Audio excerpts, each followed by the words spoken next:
So, actually, there is a little bit of business that I need to take care of right here and now because I know that this is going to come up. So, this upcoming Saturday, I've actually got another Why We Geek podcast going on, but this one's going to be a unique one. As we're going to tackle unpopular opinions in anime. Ooh. And so it's the panel is going to be myself, Shaytari, and another guy by the name of David, who we're going to bring on. And I've actually done work with him. If you ever listen to the Lita podcast on Gundam 00, I was actually on the panel with him. Oh, cool. So the thing that I want to get out of the way is, why is the Shadow Blazer not on there? Or because I apparently am friends with nothing but anime reviewers on YouTube. Why am I not on there? Okay, let me just explain this really quick. This is a new idea. Because usually, like, Why We Geek is supposed to pay homage. I'm not saying that was all I wanted to do, but Shay actually brought up this idea of bringing on unpopular opinions in anime. She actually did a video on it. Right. And so at that point, she then reached out to me and said, you know, like, you should really do something about this.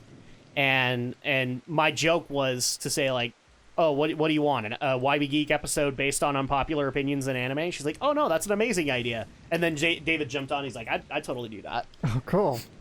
So that's why we're doing it. It's going to be kind of an experiment. So I don't know if this is going to be a lasting thing or not. But that's kind of why, like, we already have the panel and we're doing a lot of experiments here. We're going to be bringing up unpopular opinions. I think the podcast is going to be set for like 2 hours. So we're going to see how many unpopular opinions we can go through and whether or not there's going to be like a legit want for that. Mm-hmm. Because here's the thing, like, we could do unpopular opinions in anime. We could also do unpopular opinions in games. And we could get horrible reaction to it. So this is an experiment. If I did it again, I mean, we could bring the Shadow Blazer on. We could bring on Rising Sun Reviews. We could bring on a number of other people. But the reason he's not there is just because the panel was kind of set the second that the joke was made. Okay. So it's not that I hate Alex or anything like that. It's because that's what we decided to do. And who knows? Like if that's really popular, we might do it again. And we might bring on somebody else. Because I think me and Shay would be set on it. But then we could bring on Alex, and he could talk about his unpopular opinions in anime. Right. Kind of deal. So, no, I don't hate you. I just... Panel was set. So, before people jump down my throat and go, oh, he hates Alex now. No. That's not what happened. Who knows? Maybe we'll bring on Alex for popular opinions in anime. Yeah, popular opinions. Like I said, all of this is a ginormous experiment. Yeah. It's a ginormous experiment to see whether or not this format would work for Why We Geek. Because if it doesn't, then I'm probably not going to do it that often. And we've done plenty of anime episodes, and you're pretty much in everything that I do. Yeah, that's true. So at that point, like, you know, we could do a breather every now and again. I'm sorry, Alex. I just need my me time. That's what I need. And by me, I mean MII. I need to go do my Wii parade. Right. But since I'm taking the floor away from you, are there any unpopular opinions in anime you just want to bring up right now? I'm sure there are. Like unpopular opinions that you have of anime. And here's the thing. It's also going to extend into anime and the fandom. So at that point, like, because the fandom is part of anime. Yeah. So we might say a bunch of things that are going to piss off a lot of people. And we're not doing it with the intention of pissing you off. We're doing it because we think that this is... We're taking the Captain Picard approach. We think that there's a problem, and we think we can be better. Mm-hmm. So, anyway, the floor is yours. Any unpopular opinions you want to bring up? I suppose that there's an unpopular opinion. I mean, we just barely talked about an unpopular opinion, which is, you know, if you're going to do relationships, don't go half-cocked. Literally. Oh, yeah, actually, here he is. You see that red arrow? That means he's here. That means he's here. That means he's here. There he is. Ah. But this is a doppelganger. A symbol of death that wanders the area. Be on your guard when dark clouds appear on screen. He's coming at you from that direction of the red arrow. He's very powerful, so run before he catches you. Yeah, he will kick your ass if you're not prepared, and I'm totally not. But So we're gonna let ourselves get our asses get kicked. and you can see it plays this creepy music. He warps around. He'll be back. Hey, come back here. I'm sure he's somewhere. Yeah, he went. I don't know where he went. I can't believe he left already.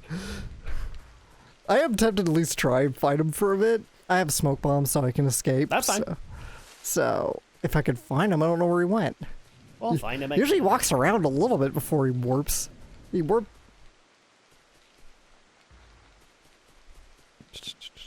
I remember like the first time I ever had this encountered, I didn't know what was going on. That's just like on a field. I like was sitting to like just recover like SP or something. There he is.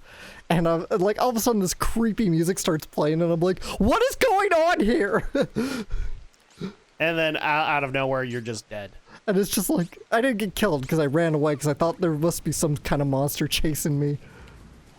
Oh, there's a lucky animal. Oh, look, come here. Oh, you're super fast. I really admire that. I'm gonna help you out. Here. Thank you. He's going to save you 3 times. That's just kind of redundant in this version because you always get a try again. Yeah. That would be a little redundant, wouldn't it? Yeah. Oh, he was up there. So yeah, so unpopular opinions in anime. You have the floor, Alex. Yeah, sorry. So feel free to piss off the fandom, I guess. I never got into Satoshi Kon's films. I never became a fan of his. So like, what did you watch of his? I think I watched a little bit of Tokyo Godfathers, which was okay. It's not like I hated it or anything. I just couldn't get into it. And Millennium Actress is like I think the only movie I've seen all the way through that is his. Okay. Get your butt over here and quit running away. Yeah, so I just never could find myself getting into his films. I mean, I definitely felt sad when he died and he couldn't finish his last project. You know, that was heartbreaking to me. Yeah. I've only I haven't seen any of these films. You know, Mainly because I'm hesitant to do Tokyo Godfathers simply because it's sub only. But I have seen Paranoia Agent, and I can at least say that that's pretty good. Like it's a twisted anime. It's got a lot of twists and turns that you don't expect. Am I saying like he's the greatest thing that anime has ever produced? That'd be a bit of a stretch. I think in a lot of cases, I would probably pick other people who I think have provided a lot more. yeah, I agree. But that's nothing against him. Like I'm trying to remember. He passed away in like his 40s, right? Yeah, he was really young. Yeah. So it's kind of to me it's the same way of trying to compare. I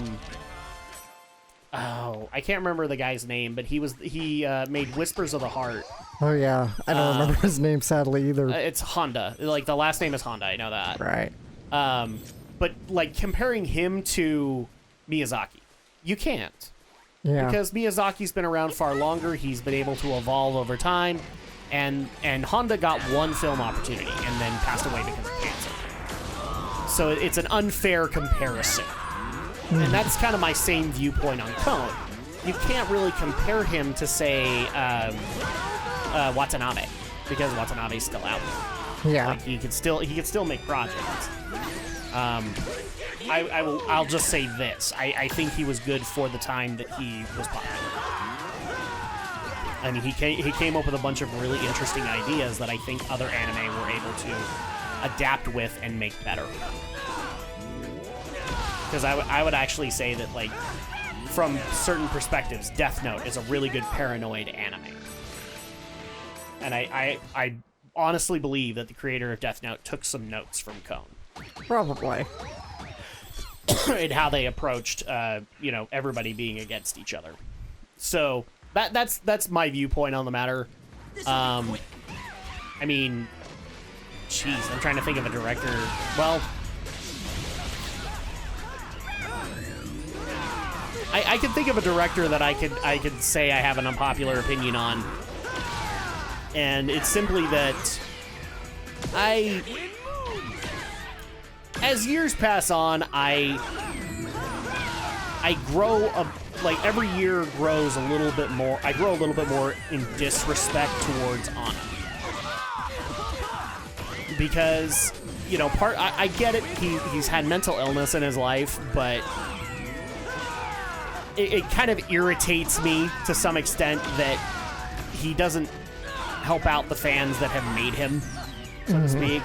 He doesn't, like, he goes and pursues his own projects, which is fine, like, that's his call. But, I mean, you've been waiting for Ava 4.0 for how many years now? Like 10 years now, jeez. Yeah. Well, maybe a little less than 10 years. Like, we joke about Anno giving his fans the middle finger, and it's true. He does. There are times when he loves the fans, and there are times when he absolutely hates them. Yeah. And that's made me, like, really have a disrespect for the guy, because if I were in his shoes, I wouldn't approach it that way. But then again, I don't have the mental illness that he does. Yeah. And, I mean, Anno's a real complicated character. Yeah. Because I think it's also a case of not only maybe, I don't necessarily think he has, like, a total disdain for fandom, but I don't know, maybe it's like I think it's like the the way I understand paradox. it. So one of the things that he has is manic not manic, bipolar. Bipolar. So he has highs and lows. So I Yeah. think when he's in his highs, he loves his fans. He loves them. He adores them. And then when he hits his lows, he hates them. Absolutely. And that would make sense. And there's probably some, paradoxes going on here. Like, there's a few things to think about. Like, Anno himself grew up like a big fan of, like, anime.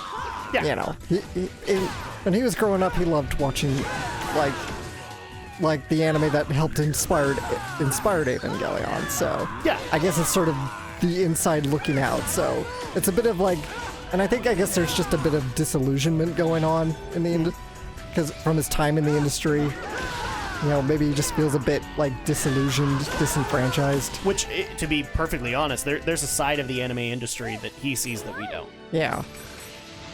So like he could purely have that. Like, he could have that sense of bitterness towards the industry just because he's in it. Like in the late 90s, long after he finished Evangelion, he did a romantic manga called Kerikano, or Her Circumstances, and it got so bad between him and the mangaka that he walked off the project at the end. Yeah. He didn't even, like, the rest of the series had to be like directed by somebody else, and the quality really suffered as a result. Yeah. So,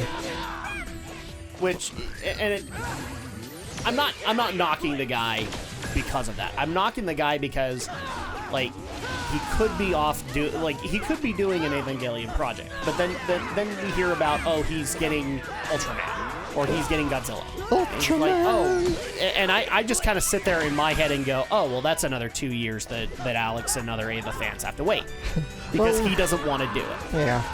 I guess it's kind of hard, you know.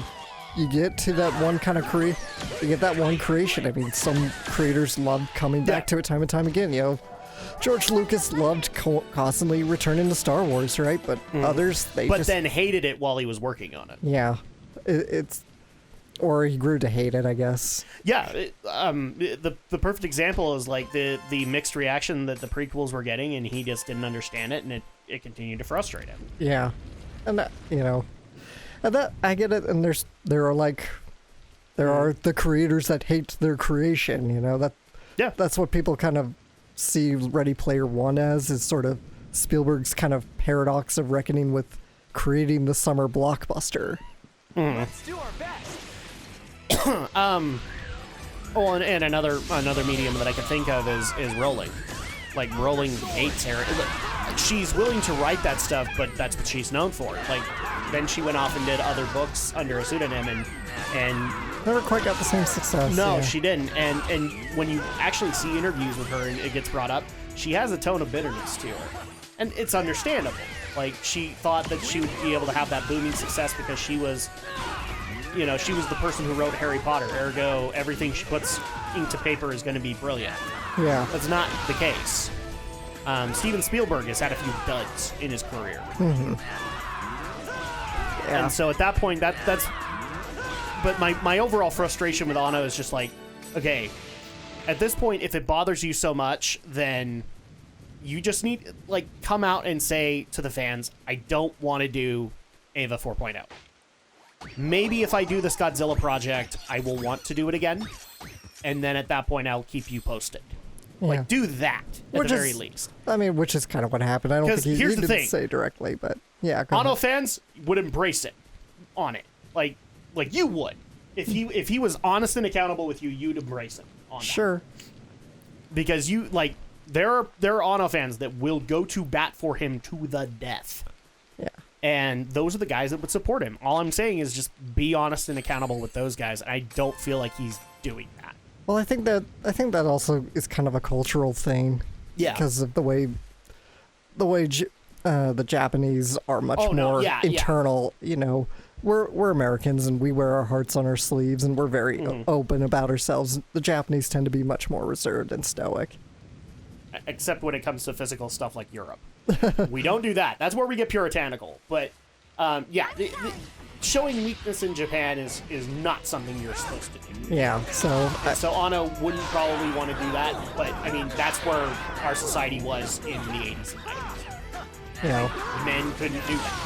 They couldn't acknowledge weakness. You know, and that's the generation he's from. He's from the post-war generation when Yeah. you know you gotta tough up and you gotta be the man of the house or whatever. I don't Yeah. know. You know, it's kind of how it goes. Unfortunately, I think that's why he can't necessarily just be frank and honest about what he's feeling all the time. Even though he has talked about it fairly openly in interviews sometimes, but Yeah. it's just gotta be hard. It's got to be hard for him, but one of the problems, and this is why I continue to get a little bit of disrespect for him, is like this problem is so easy to solve. I get it societally, and also because of the way you were brought up, you don't see it that way. But like, and that's my problem, is that I see it that way, and I'm like, you would have so many of your fans embracing you, and you wouldn't have this whole trickle off that you kind of do right now, because people get tired of waiting for Ava 4.0.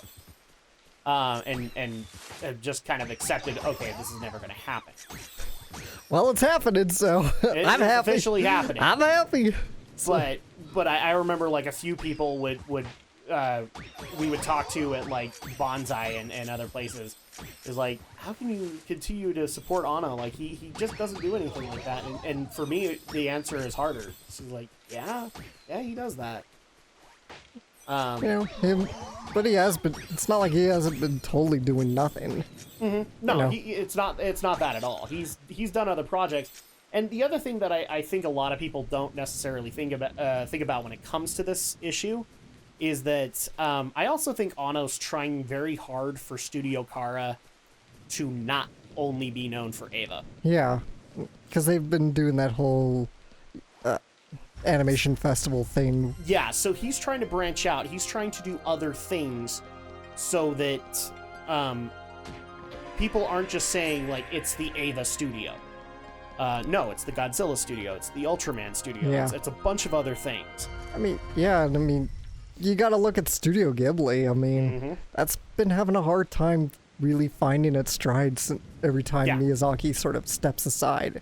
I mean, now he's coming back to do yet another project, but Yeah. every time he steps aside, Ghibli really just kind of struggles. Or after they to- lost, crap, what's his Takahata. name? Takahata. Well, after they lost him, like, I mean, that was a big deal for them too. I don't know. Because he passed away, didn't he? Yeah, Yeah. but and to be fair though, he was kind of in retirement for a long time Yeah. before he came out to do Kaguya, and then he was gonna do another film, but of course he died before he got the chance to really develop anything. Yeah. So it's a disappointing thing, but you know, I'm more than willing enough to acknowledge that there are aspects of this story I don't like. I mean, for crying out loud, for all we know, Anno has to be committed to a mental hospital like every month because of the level of stress that he deals with. Yeah, It's entirely possible. He has mentioned before. It's like I can't log out. No, that's right. I don't need to log out. He has mentioned before he's there were times he'd be so depressed he just couldn't get out of bed. Yeah. You know, and that's when you know you're really, really down. I mean, how many of us were freaked out when, crap, what's his name? Kirby creator, Smash guy. Oh, Masahiro Sakurai. Masahiro Sakurai, when we heard the story about how he was working up with an IV. Yeah. You know? Like, that's effed up Yeah. in a lot of cases. Like, the first thing that came to my mind is, like, thinking of my dad going into work with an IV and going to work at his company. Like, that's kind of creepy. Yeah. Like, you should be in bed. And Sakurai didn't see it that way.